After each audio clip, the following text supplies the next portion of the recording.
हमेशा से मानता था कि कला एक ऐसी भाषा है जो शब्दों से कहीं ज्यादा बयां कर सकती है, लेकिन कभी सोचा नहीं था कि कला के रंगों के बीच एक ऐसा प्रेम पैदा होगा जो मेरी पूरी जिंदगी बदल देगा।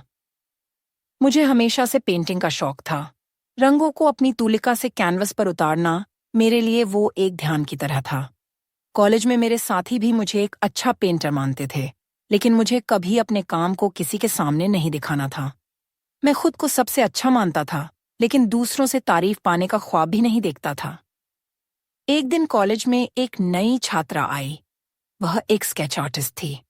उसका नाम रिया था। पहली बार उसे देखा तो उसकी आंखों में एक ऐसी गहरी शांति थी जैसे वह किसी और ही दुनिया में खोई हुई हो। उसकी पेंसिल से बनते स्केच एक अलग ही जादू पैदा करते थे। उसकी कला ने मुझे बहुत प्रभावित किया, लेकिन फिर भी मैं उससे बात करने से कतराता रहा। मुझे लगता था कि मैं उसे कभी नहीं समझ पाऊंगा। वह मुझसे अलग थी,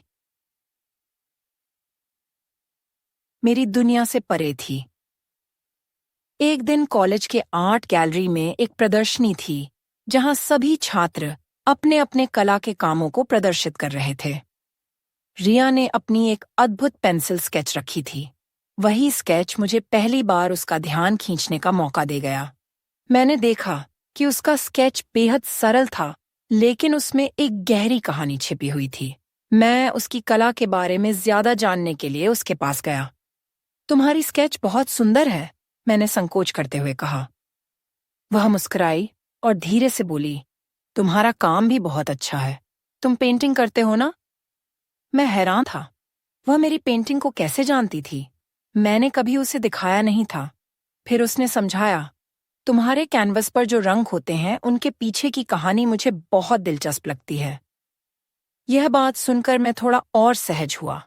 हम दोनों ने अपनी अपनी कला के बारे में बात करना शुरू किया।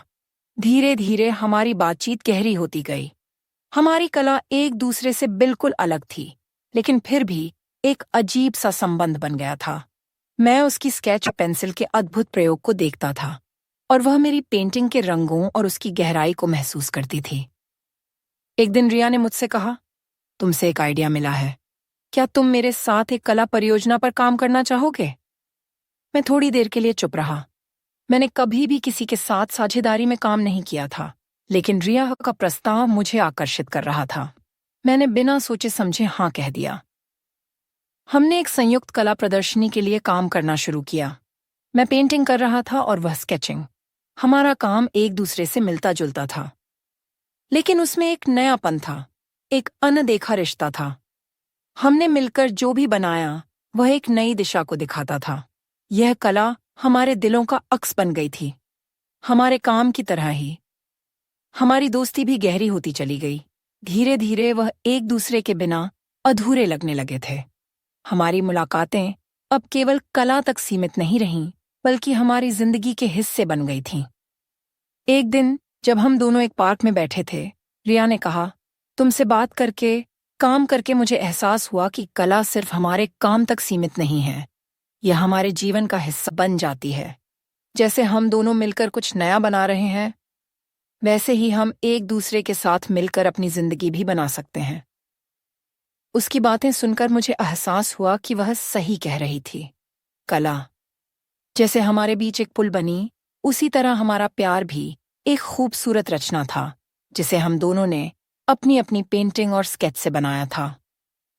1 साल बाद हम दोनों ने अपनी पहली संयुक्त कला प्रदर्शनी की।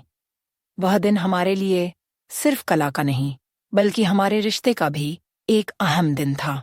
हम दोनों ने एक दूसरे के साथ मिलकर न सिर्फ कला के नए आयाम खोले, बल्कि अपने दिलों के द्वार भी खोले थे। रंगों और चित्रों की तरह हमारा प्यार भी निरंतर विकसित हो रहा था।